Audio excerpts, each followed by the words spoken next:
नमस्कार, Delhi IAS academy Raipur के YouTube channel पर आप सभी का स्वागत है। जैसे कि आप सभी को पता है, हमने एक नई सीरीज़ करंट अफेयर्स की शुरू की है जिसका नाम हमने रखा है संस्मरण।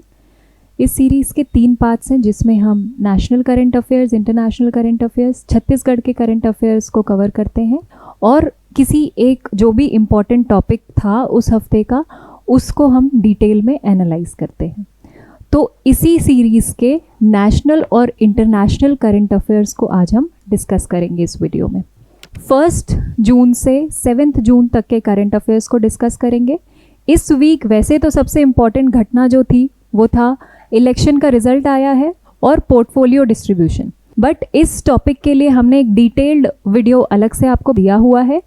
आज हम जो है इलेक्शन के अलावा जो भी टॉपिक्स इम्पॉर्टेंट है हमारे एग्ज़ाम पॉइंट ऑफ व्यू से, या जो भी इम्पॉर्टेंट न्यूज़ है हमारे देश से रिलेटेड या वर्ल्ड से रिलेटेड, आज हम उन न्यूज़ेस को डिस्कस करेंगे। यहाँ आरबीआई ने हाल ही में एक SRO-FT फ्रेमवर्क जारी किया है। SRO-FT फ्रेमवर्क क्या है? SRO stands for self regulatory organisations and FT is fintech. Fintech वो ऑर्गेनाइजेशंस होती है जो कि फाइनेंशियल प्रोडक्ट्स के लिए टेक्निकल सपोर्ट या टेक्निकल सॉल्यूशंस प्रोवाइड करती हैं। अब इन कंपनीज को रेगुलेट करने के लिए एक सेल्फ रेगुलेटरी ऑर्गेनाइजेशन बनाई जाएगी, ऐसा आरबीआई ने कहा है। वो सेल्फ रेगुलेटरी ऑर्गेनाइजेशन जो है वो कैसे बनाई जाएगी या कौन सी ऑर्गेनाइजेशन को वो SRO का दर्जा दिया जाएगा? तो जिस ऑर्गेनाइजेशन को वो SRO का दर्जा चाहिए है, उस ऑर्गेनाइजेशन को सबसे पहले तो या तो इंडिया का डोमिसाइल होना चाहिए उस ऑर्गेनाइजेशन के पास, या फिर रजिस्ट्रेशन उस ऑर्गेनाइजेशन का इंडिया में होना चाहिए। सेकेंड चीज़, वो एक नॉट फॉर प्रॉफिट ऑर्गेनाइजेशन होनी चाहिए, एक नॉट फॉर प्रॉफिट एंटिटी होनी चाहिए।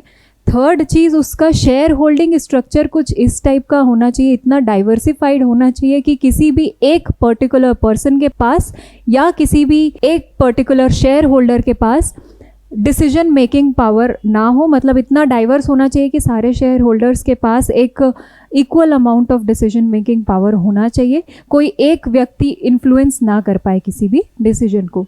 उसके बाद वो कुछ ऑपरेशनल गाइडलाइंस कैसे ये SROs जो हैं वो ऑपरेट करेंगी वो आरबीआई ने दिए हैं। उसके बाद इस ऑर्गेनाइजेशन की एक इंडिपेंडेंस होनी चाहिए, ये एक इंडिपेंडेंटली ये ऑर्गेनाइजेशन काम कर पाए। कोई एक व्यक्ति, कोई एक संस्था इस ऑर्गेनाइजेशन को, जो ये SRO है जो कि फाइनेंशियल टेक्निकल सपोर्ट प्रोवाइड करने वाली कंपनीज को रेगुलेट करेगी, उनको कोई भी मैनिपुलेट ना कर पाए, है ना। उनको जो इंडिपेंडेंस उस कंपनी को प्रोवाइड की जाए कि वो अपने डिसीजंस जो है बिना किसी के दबाव में आए वो अपने डिसीजंस ले सकती है। और यूज़र हार्म यानी कोई भी फाइनेंशियल फ्रॉड्स या ऐसे जो भी इश्यूज़ हो रहे हैं, उनके लिए आरबीआई ने जो गाइडलाइंस दी हैं उन गाइडलाइंस को ये अच्छे तरीके से मैनेज कर पाए।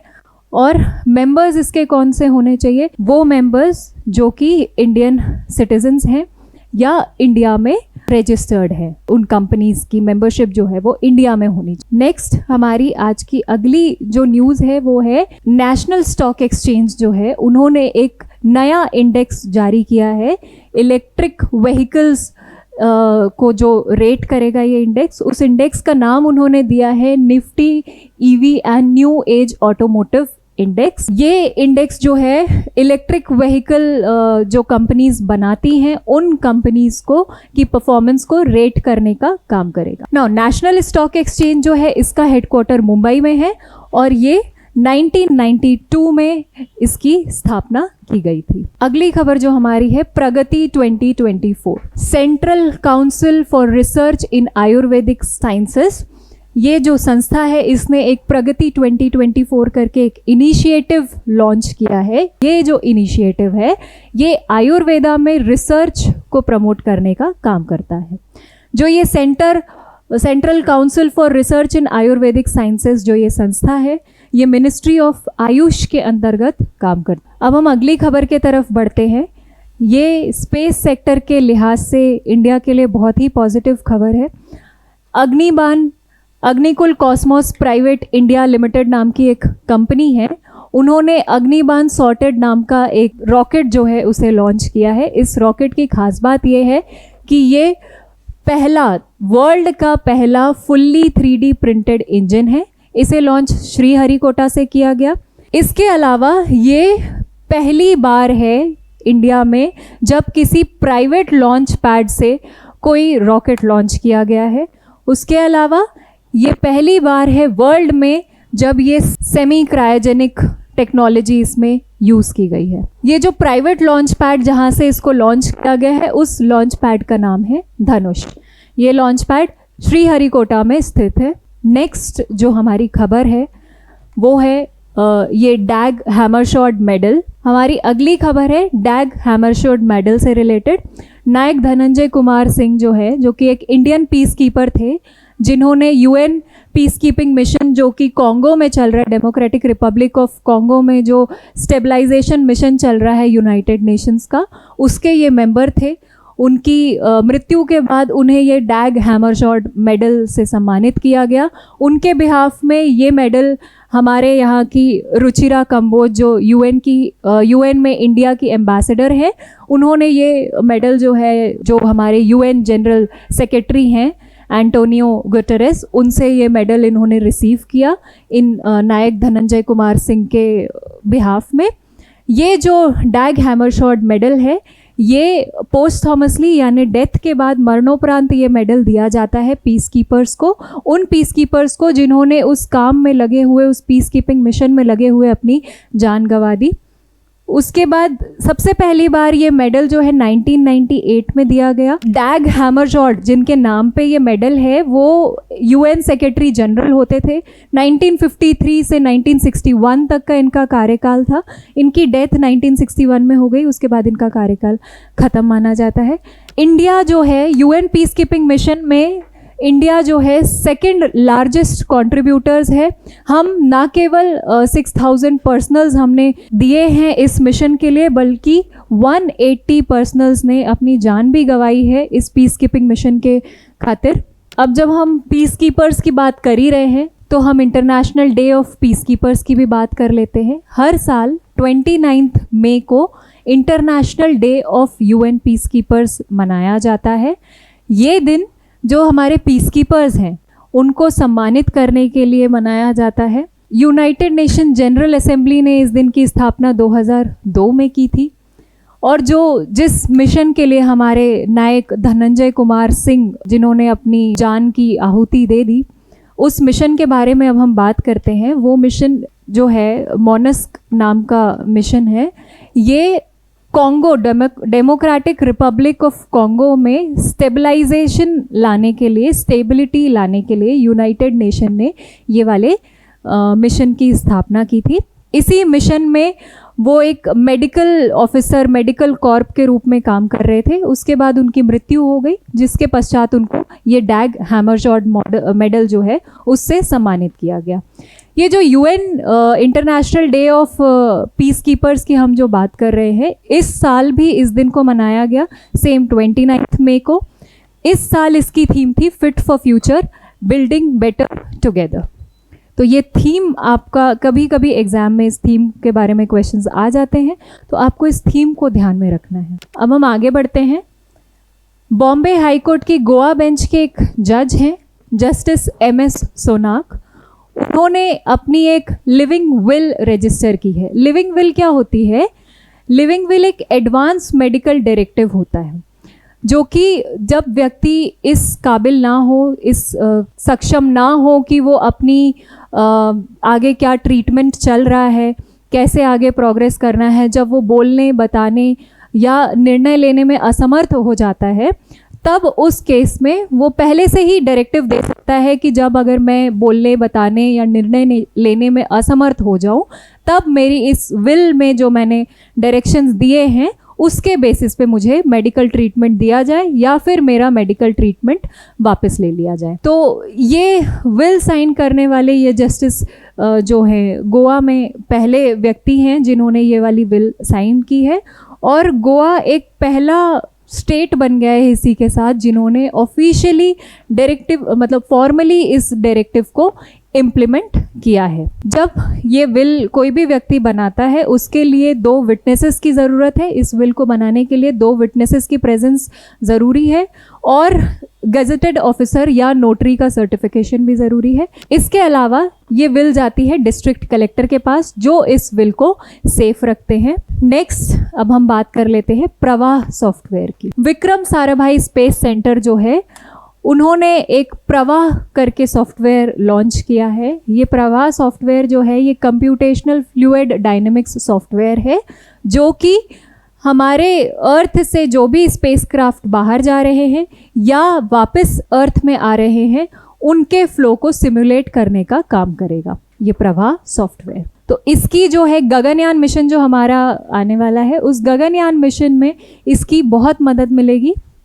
इसीलिए ये प्रवाह सॉफ्टवेयर इम्पॉर्टेंट हो जाता है हमारे एग्जाम के लिहाज से भी। आरबीआई ने डिसाइड किया है कि जो हमारा यूपीआई है यूनिफाइड पेमेंट इंटरफेस उसे 20 देशों तक एक्सपैंड करना है। ये आरबीआई ने एनपीसीआई नाम की एक संस्था है national payment corporation of India, उसकी एक इंटरनेशनल विंग है एनपीसीआई इंटरनेशनल पेमेंट्स लिमिटेड।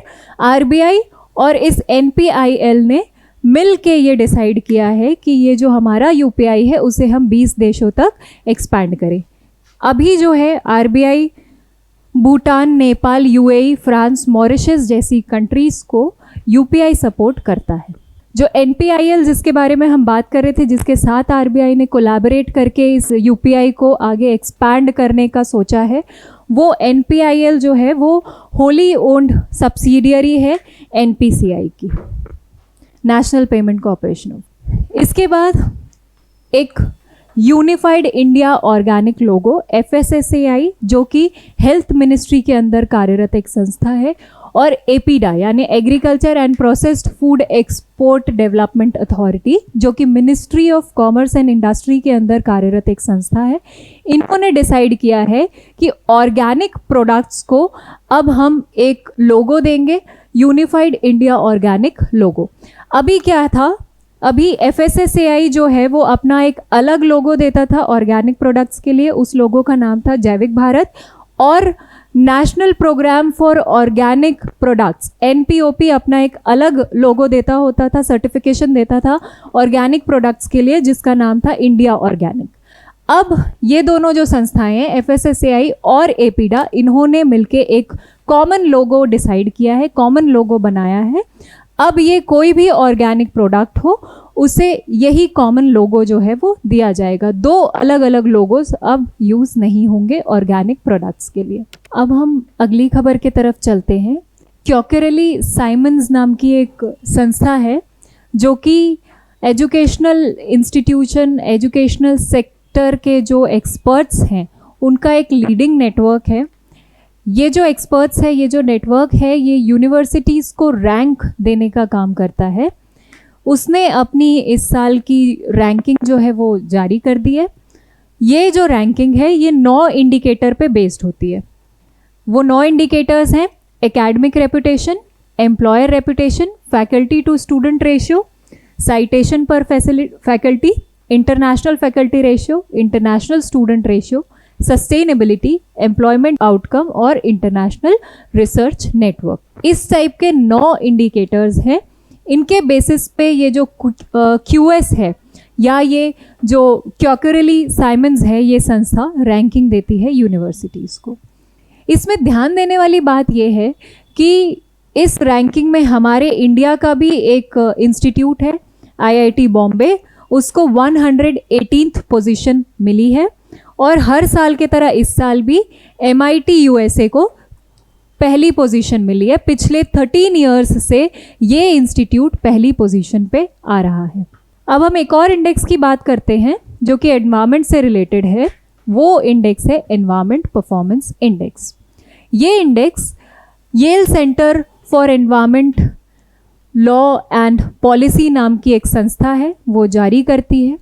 ये इंडेक्स 58 इंडिकेटर्स पर बेस्ड है और ये जो इंडेक्स है एनवायरनमेंट परफॉर्मेंस इंडेक्स, इसमें 180 कंट्रीज़ को रैंक दिया जाता है। इस साल इस इंडेक्स में एस्टोनिया नाम की एक कंट्री है, उसने टॉप किया है और हमारे इंडिया की पोजीशन है 176। साथ ही साथ इस एनवायरमेंट परफॉर्मेंस इंडेक्स ने ये भी बताया है कि इंडिया जो है ग्रीन हाउस गैस के एमिशन में थर्ड लार्जेस्ट कंट्री है, थर्ड लार्जेस्ट एमिटर है जो कि ग्रीन हाउस गैसेस एमिट कर रहा है। साथ में 2022 में इंडिया ने चाइना को भी पीछे छोड़ते हुए वर्ल्ड का लार्जेस्ट एमिटर बन गया है सल्फर डाइऑक्साइड के एमिशन में। मतलब इंडिया फिलहाल वर्ल्ड का लार्जेस्ट एमिटर है सल्फर डाइऑक्साइड गैस का। अब हम आज की अगली और आखिरी न्यूज़ के तरफ आते हैं। सुकुमार सेन के ऊपर एक बायोपिक बन रही है। सुकुमार सेन कौन है? सुकुमार सेन हमारे इंडिया के फर्स्ट चीफ इलेक्शन कमिश्नर थे। इनका कार्यकाल 1950 से 1958 तक का था। इन्होंने 1952 और 1957 के इलेक्शंस को कंडक्ट किया था। साथ ही साथ ये सूडान के भी पहले इलेक्शन कमिश्नर थे। इंडिया के साथ साथ ये सूडान के भी पहले चीफ इलेक्शन कमिश्नर थे। इसके अलावा ये इंटरनेशनल इलेक्शन कमीशन के भी चेयरमैन रहे हैं और इन्हें पद्म भूषण अवार्ड से भी सम्मानित किया गया है। तो इतनी सारी बातें हमें सुकुमार सेन जी के बारे में याद रखनी है। इन सुकुमार सेन जी जो हमारे चीफ इलेक्शन कमिश्नर थे, उनके ऊपर एक बायोपिक बन रही है। आज के लिए हमारी इस हफ्ते की न्यूज़ेस बस इतनी ही हैं। अब हम नेक्स्ट वीक फिर से मिलेंगे कुछ नई खबरों के साथ, कुछ नए इम्पॉर्टेंट टॉपिक्स के साथ। तब तक के लिए नमस्कार।